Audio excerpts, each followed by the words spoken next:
Hello, I'm Jake Boudreau, civic journalist at Tello Community Television. This week, on The Record, lobsters taken from waters off Richmond County resulted in an arrest at a fish plant in Queens County. Police appealed to the public for more information on suspects who used a stolen debit card at several locations, including Port Hawkesbury. A two-vehicle collision on Highway 104 in Antigonish County claimed the life of a child. An author and expert on bullying and abuse launches her new book at StFX. More local properties have been designated as parks and protected areas.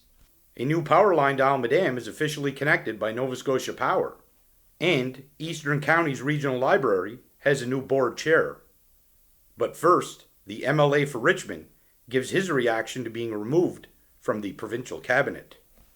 Joining me is the MLA for Richmond. Welcome back, Trevor Boudreau.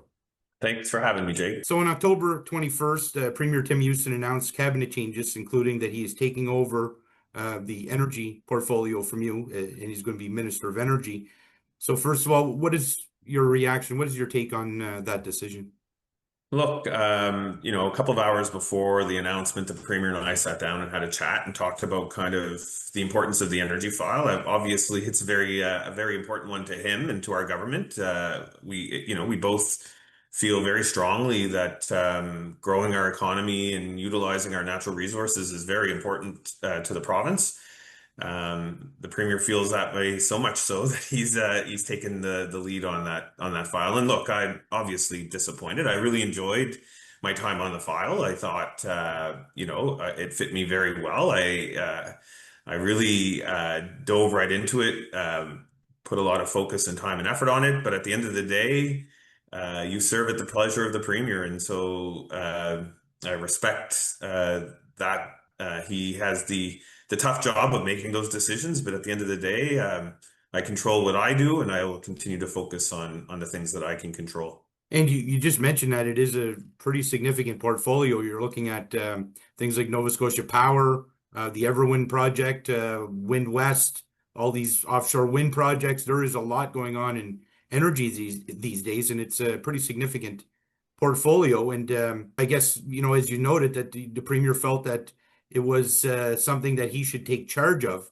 but it will add a lot to his plate, I would think. It is a big file. There's a lot going on in that file, and I think for years maybe it wasn't a priority, and so maybe it's something that people weren't thinking about for a long time, but it really is a priority now. And whether you talk about Wind West or you talk about Nova Gas or you talk about any of kind of the projects we're looking at to really grow the economy, they're very focused on the energy file. And so, look, I appreciate it. I've been exposed to this very busy file that's been a priority for the last 10 months, and it was a privilege to be there. They have a hard-working group of people in that, the staff in there, and so I look forward to seeing what's going to continue to go on in that file, because I do think it's one of the most important files for the province. Now, you weren't the only MLA that was removed from cabinet. Your colleagues, or former colleague Becky Drouin, as well as Tory Rushton, were also removed from cabinet. And those are people that had some fairly senior portfolios. There seemed to be a lot of surprise that was expressed in some quarters that they were removed from cabinet. But as you mentioned, they serve at the pleasure of the Premier, and the Premier has the prerogative whether or not to remove them. What was your take on those decisions there? Look, we have a lot of great people in our caucus, and we have a lot of strong candidates and strong people who have a lot of skill sets to offer. And I can't speak for the Premier, or I can't speak for my colleagues who are no longer in cabinet, but I will say, from every interaction that I've had with them, they were always responsive, they were always respectful, they always worked hard. And so, look, I think the Premier said he was looking at kind of the whole of government and seeing what he thought and felt he needed to do. When we met, we had a great conversation. We talked about all the positives that have been happening in energy and all of this the things that I had been working on, and he was very happy with how I was working. There was not a negative a negative conversation on that, and I don't know how those conversations went with the others, but look, I'll go back to it, right? We're here for as long, in these roles, whether it's as an MLA or as a minister, you're there as long as either the constituents, if they decide they don't want to elect you again, or if the premier decides to move on, you're there as long as they provide that. And so my position was you always work as hard as you can in whatever you're doing, because that's part of the job. You don't know how long you're going to be there, and so it's disappointing. I think my colleagues would say the same thing, but you see some new members joining cabinet that have been there for 5 years. Minister White and Minister McDonald, who are both good friends of mine, and I wish them nothing but the best in their portfolios as well. Now, were you surprised that MLA Becky Druin decided to leave the PC caucus and sit as an independent?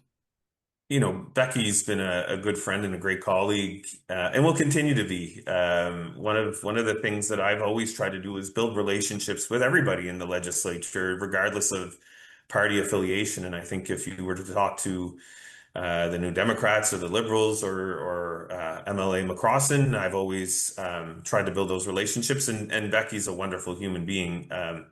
I can't, again, speak for Becky in terms of how she came to the decision that she did, but she feels that was right for her and it was right for her constituency. And so I respect that. We're all in different places as MLAs and ministers, and it's important to reflect on those things and what you're there for and what matters to you and your residents. So. Now, in making the announcement, the Premier thanked outgoing ministers, including yourself, for their ongoing commitment to the people of Nova Scotia. And the announcement noted that you will continue as Richmond MLA. Now, there was some confusion among some people who thought that your removal from cabinet also meant you're going to be removed as MLA, which is not the case. So maybe you want to kind of reiterate that so people are clear on what's. Yeah. I mean, look, it's whenever there's something like this, sometimes there's confusion and when it comes to being a minister, you're on the executive council, right? That's what cabinet is, and the premier is the head of that, and so he makes those decisions. But in terms of being an MLA, it's the people who decide that. That's who decides who stays on and who goes, unless somebody decides they're walking away on their own. So my intention is to continue on as the MLA for Richmond and to support the great people of Richmond County. I've been blessed with being the MLA for this riding. I've always shared with my colleagues. I think I've got kind of got the best riding, and the people are always so good to me. So I'll continue to do what I can. When I door knocked last November, it was a year ago. Really, we were out door knocking, and a lot of my mantra was like, I treat people the way I'd want to be treated. And I'll continue to do that and continue to work for the people of Richmond County and for the betterment of Nova Scotians. That's what I'm there for. Now that you are no longer in cabinet, what are your priorities? I assumed, as far as the riding goes, I assumed they haven't changed from what they were when you were in cabinet. And then maybe you can talk a little bit about what you plan on really zeroing in on now that you're back to being an MLA. Yeah, look, I mean, I've never.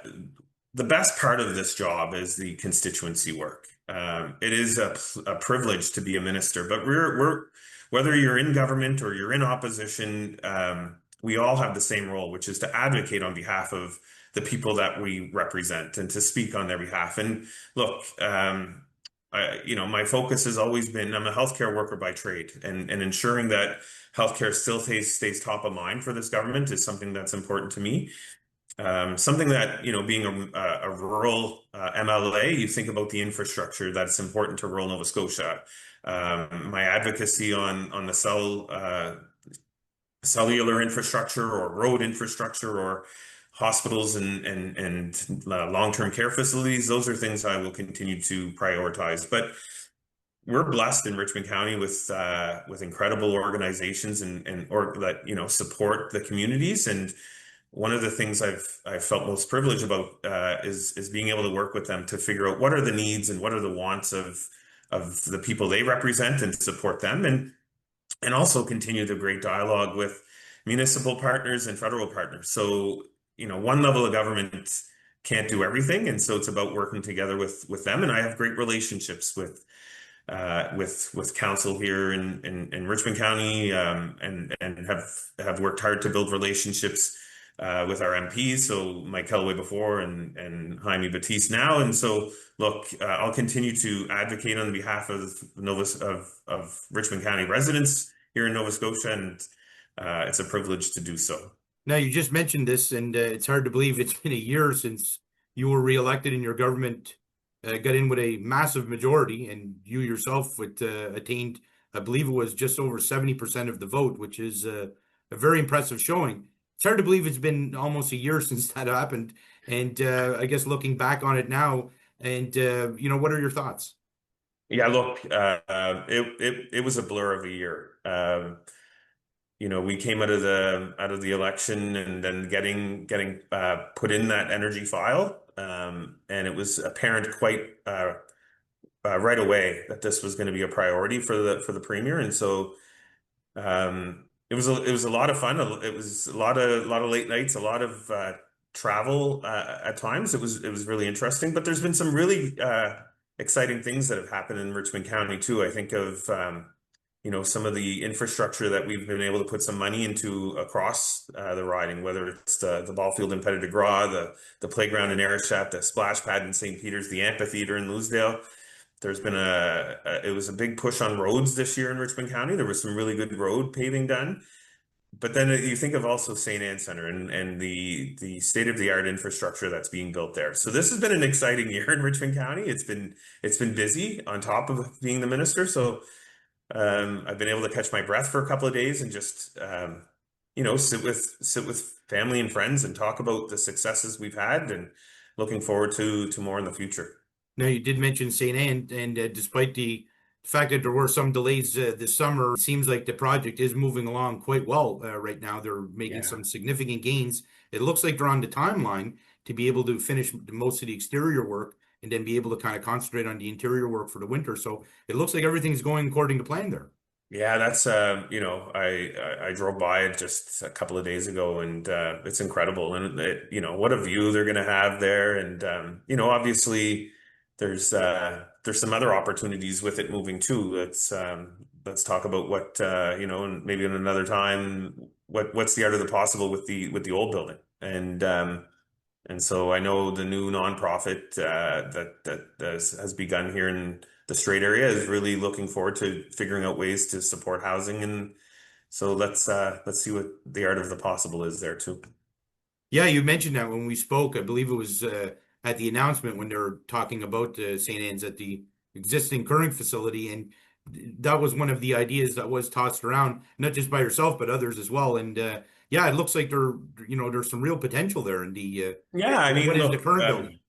Yeah, I don't have anything to share right now, but there's a lot of good people looking at ideas across Richmond County, and that's a fun part of the job, is getting to hear those ideas and see how we can get them to reality. And so we'll continue to look for ways. That's part of the job, is look for ways to support growth here, and excited about what's next. So The other project is Pondville. Now, I know the plans were to at some point start the work on the wharf. I believe the work on the parking lot seems to be mainly finished, but I'm not 100% sure. So maybe you can provide an update on what's going on there and the timelines for work and stuff. yeah, I honestly haven't had an update in the last little while, to be fair, Jake. But that the intention was after September into the fall to try and get some work on that wharf. I have a list of things to do, and one of them is to kind of have a good conversation with DNR about a couple of different things, not only related to Pondville Beach, but to a couple of other items that are related to natural resources here in Richmond County. So it's on the list of conversations to have, but I know that it's still a priority to get that done. Hopefully this fall, as I haven't been told otherwise, but if not, then I'll share that update once I know. And you mentioned road work, and there was some road work done in the spring and summer into the fall, and I assume there's more road work coming up because that's a need that always seems to be require some movement on. Yeah, and it's like it's these lists fluctuate every year, right? And so we were actually able to move a project ahead from what was supposed to come this year to last, to the past year. So we actually were a little bit ahead on schedule on a couple of projects, but yeah, those are conversations that you have with the local guys to understand kind of what are the things that I'm seeing, what are they seeing in terms of needs on the roads, and there's lots. And then you chat with the capital planners in Halifax to say these are the priorities, but there's a limited amount of money and lots of maintenance to go around. So we'll continue to advocate for our share and make sure that they know where the challenges are in Richmond County, and I'll continue to press as I can. On October 16th, Fisheries and Oceans Canada said its officers seized 87 crates of lobsters that were originally harvested in waters off the St. Peter's Canal. The DFO noted that the lobsters were then transported to a fish plant in Port Mattoon, Queens County. One individual located in Liverpool was arrested in connection with the shipment of lobsters for providing false statements to a fisheries officer, the DFO said. A total of 6,466 lobsters were taken back to Lobster Fishing Area 29 and released back into the ocean, the DFO said. An investigation into this matter is now underway. No further details will be provided, the DFO added. When contacted, the DFO and Nova Scotia RCMP did not provide further comment. However, Deborah Bayer, communications advisor with the Provincial Department of Fisheries and Aquaculture, added that we are aware of DFO's enforcement actions involving licensed fish buyers. These were DFO-led investigations. Conservation officers at the Department of Natural Resources have been in communication with the DFO, Bayer wrote in an email.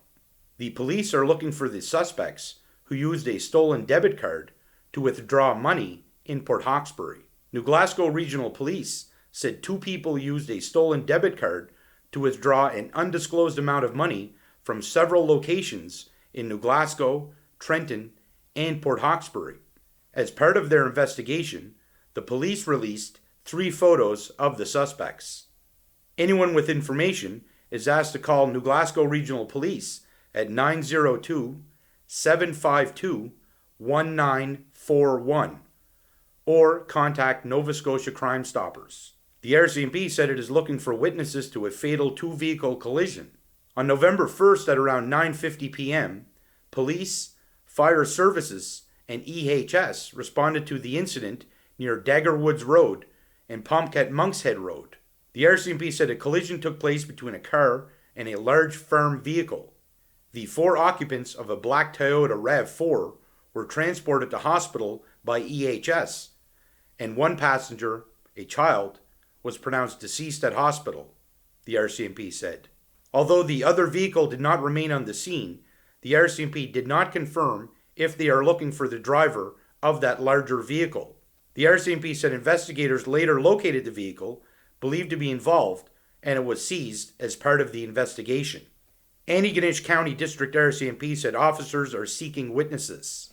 Corporal Carly McCann, the RCMP's public information officer, wrote via email that the investigation is ongoing. McCann said multiple witnesses have reached out to support the investigation, and officers are following up on all new information. McCann said Antigonish RCMP continues to seek information from the public that will support the investigation, including those who observed the vehicles on the road. Anyone who was traveling on Highway 104 during the evening of November 1st and may have seen either of the vehicles involved are asked to call Antigonish RCMP at 902-863-6500 or contact Nova Scotia Crime Stoppers, the RCMP noted. Our thoughts are with the child's loved ones at this difficult time, the RCMP added. With me today is Canadian author and an expert on abuse and bullying. Welcome, Dr. Jennifer Fraser. Hi, thanks so much for having me, Jake. Now, you have a PhD from the University of Toronto and spent over 20 years studying how psychological harm affects the brain. You wrote The Bullied Brain and founded the Bullied Brain Initiative to bring neuroscience into the arena to help people prevent, recover from, and resist abuse. What originally drew you into the realm of bullying and abuse? I've been studying it for a long time in an academic forum, but I was in a workplace where suddenly it became my personal experience. I was in a workplace where I was gaslit by administrators who actually didn't want to deal in an upfront or effective manner with very serious psychological abuse. Now, you launched your new book at the StFX University's Brian Mulroney Institute of Government and Frank McKenna Center for Leadership, and it's called The Gaslit Brain. And this took place on November 4th and 5th. Why did you decide to launch the book at the Antigonish campus? I was very compelled by the focus at StFX University on governance and on leadership. The fact that they have such a prestigious connection to some of Canada's greatest leaders, and especially right now with the geopolitical crisis that we're in, I really felt a strong impulse to be with scholars, be with students, be with a community that has already foregrounded the importance of leadership and governance in our world. So there might be some not familiar with the term gaslighting, so perhaps you can explain it. Gaslighting is a very specific psychological tool in the arsenal of abusers.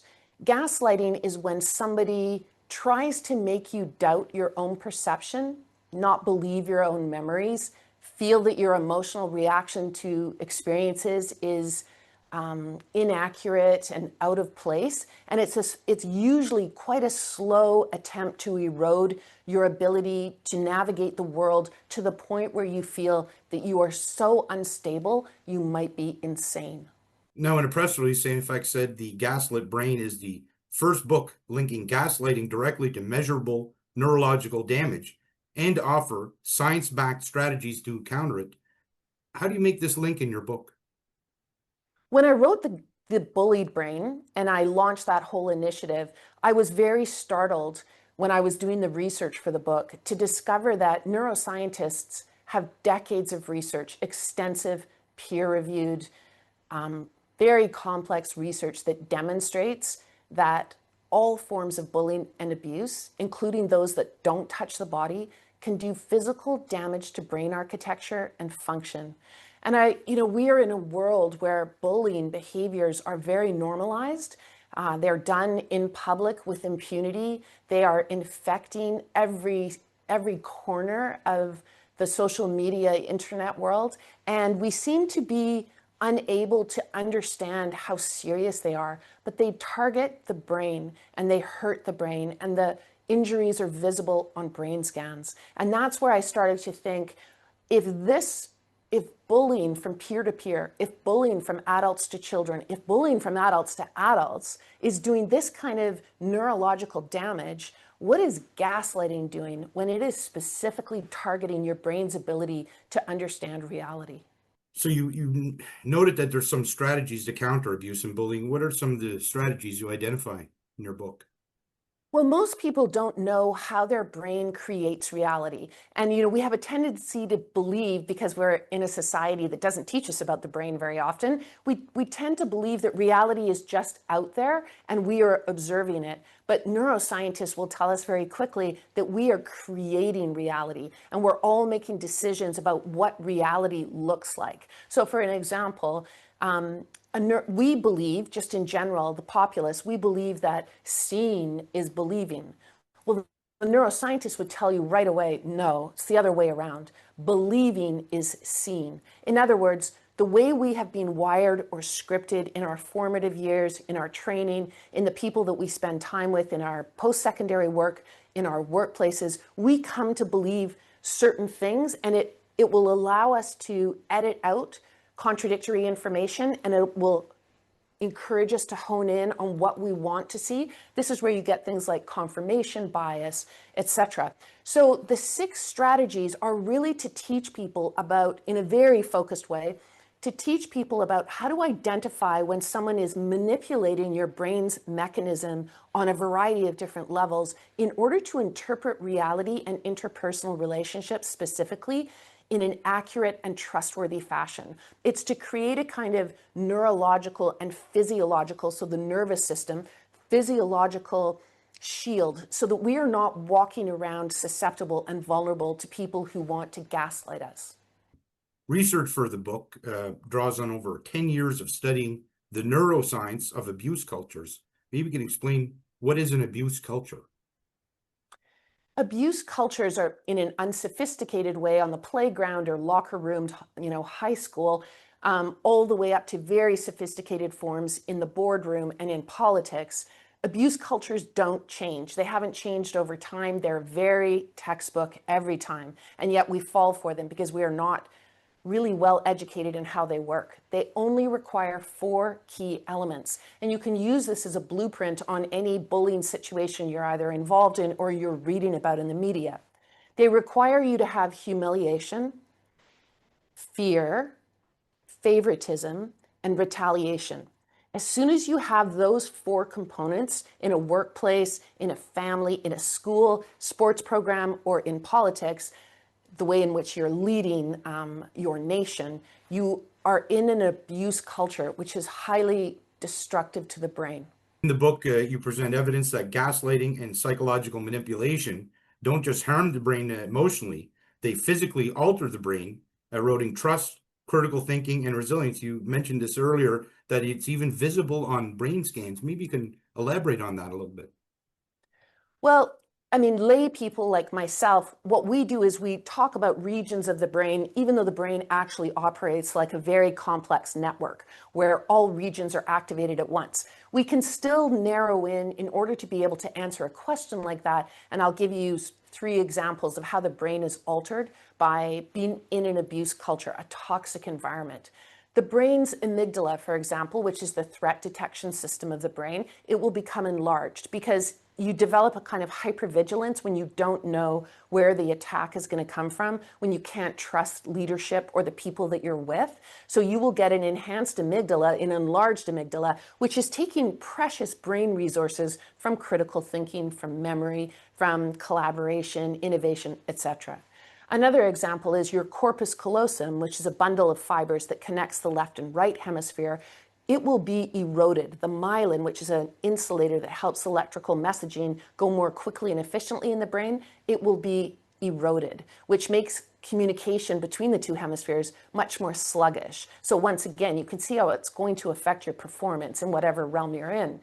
A third example would be the hippocampus, which is the brain's seat of learning and memory. The hippocampus will appear shriveled and shrunken because it is constantly bathed in cortisol, which is it's a healthy stress hormone, but if you're in an abuse culture, it's getting activated so frequently that it's tilted into a kind of abrasive, acidic sort of treatment upon the brain and the body. It's terrible for your physiology, your heart, your immune system, etc. It's doing damage to both brain and body. It was mentioned that the Gaslit Brain is a Made in Canada initiative, so maybe you can explain how that's so.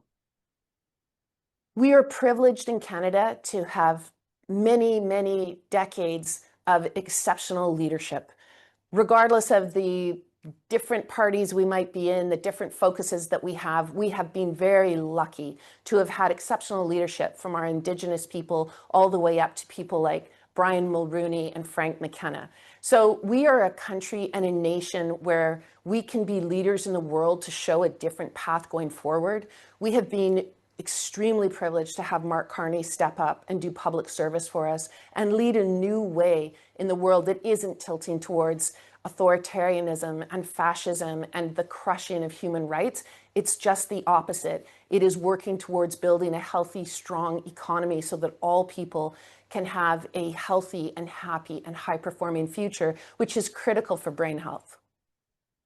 Now, it was mentioned that the global community needs to be alerted, and you just mentioned the kind of move towards fascism and authoritarianism and some tyranny in the world. And is there a direct link between gaslit brains and this lurch towards governments of that nature or political movements of those natures? Yes.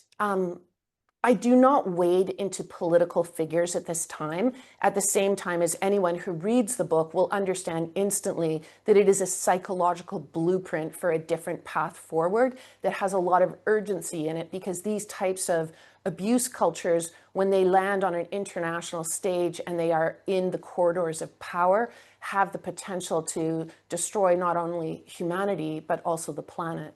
I suppose too, you're talking about something that's not just a mental health issue. We're talking about something that affects people physically. So this becomes a twofold problem. And I assume that's also why the global community needs to be alerted to this as well.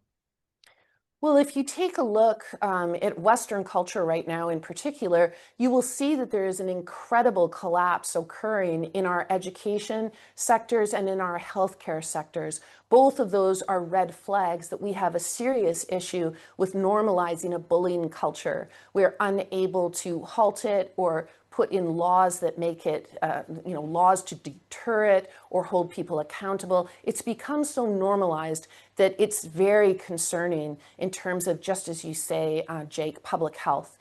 We can't afford a health system where we allow brains and bodies to be relentlessly harmed simply by our environments, all the way from school up into the workplace and then into politics.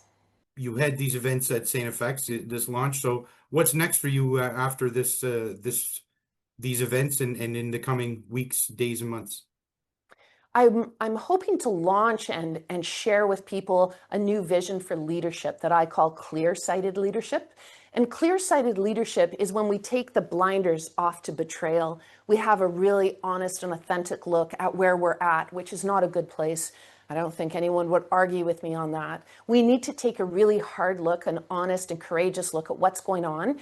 And then so clear-sighted leadership, and then the line that really sort of conveys what it's all about is leading with the brain in mind. I believe we've come to a place where it's time that we don't just do physicals on our leadership. We need to have brain scans. We need to be alerted when individuals are issuing abuse culture tenets all over the place. There's very clear research on what types of brains they have, and it can be identified on a brain scan. So we shouldn't have people with access to the military, the economy, the nuclear codes, without being very sure that they have healthy and safe brains. On November 5th, the Department of Natural Resources announced a new list of designated and expanded parks and protected areas. The province confirmed that 52 hectares has been set aside in Almadam for the Gros-Nez Nature Reserve. Among the newly designated provincial parks is 60 hectares at Point Michaud in Richmond County. Also designated as provincial parks are 7.4 hectares at Trout Brook, Inverness County, 0.7 hectares at Cape Jack Beach in Antigonish County, 4.3 hectares in McCormick, Victoria County, and 39 hectares at Port Shoreham Beach, Guysborough County. Newly expanded wilderness areas include 238 hectares of the Canso Coastal Barrens Wilderness Area, and another 258 hectares of the Bonnet Lake Barrens Wilderness Area in Guysborough County. An additional 35 hectares have been designated at the Ashfield Nature Reserve in Inverness County. The DNR said it designated 11 sites under the Provincial Parks Act, and all are already managed as provincial parks, some with basic infrastructure, while others have little to no infrastructure. One new nature reserve, one expanded nature reserve, and 3 expanded wilderness areas that include habitats for at-risk species have been designated by the Department of Environment and Climate Change. The DNR added that Nova Scotia's protected areas conserve the province's biodiversity, unique habitats, coastlines, and natural landscapes and features, while providing places for people to connect with nature. They also play an essential role in fighting climate change. Power service to Almadam was disrupted for 6 hours recently. According to Nova Scotia Power, there was a planned outage from 1 a.m. to 7 a.m. on October 26th, while the new line that connects Almadam to the mainland was energized. They said this affected all customers on the island. Customers who were affected received an automated call, and this information was added to their planned outage page on the NSP website, the company noted. Work took place last year at the Lennox Passage Bridge. The underwater cables that provided electricity to Alma Dam were getting older and needed to be replaced, said Nova Scotia Power's Senior Communications Advisor, Jacqueline Foster. The new underground subsea cable that has been installed will ensure customers continue to receive reliable service, she said. Foster added that the work involved multiple partners. Over the course of this work, we engaged with Public Works, DFO, local government, fishers, and community members, she added. We appreciate the support our team received from the community as we completed this important work. Eastern County's Regional Library announced District of St. Mary's Warden James Fuller as its new board chair. In a recent announcement, the Regional Library said Fuller was elected at a meeting held on October 16th. In a statement, the ECRL said Fuller brings decades of public service and experience to the role. I was raised in libraries as my mother was a librarian, stated Fuller. I believe very much that a library is the soul and heartbeat of each of our communities, bringing the world of imagination to growing children and adults alike. I am looking forward to serving in this role. Fuller went on to say, finally, I would be remiss not to recognize and thank Claire Rankin, who helped guide ECRL as chair for the past 2 years, and who has served on the board for almost 19 years. He will remain a valuable resource and our institutional memory for a long time to come, Fuller added. Thank you for watching. Please tune in again to find out what we will be talking about on The Record.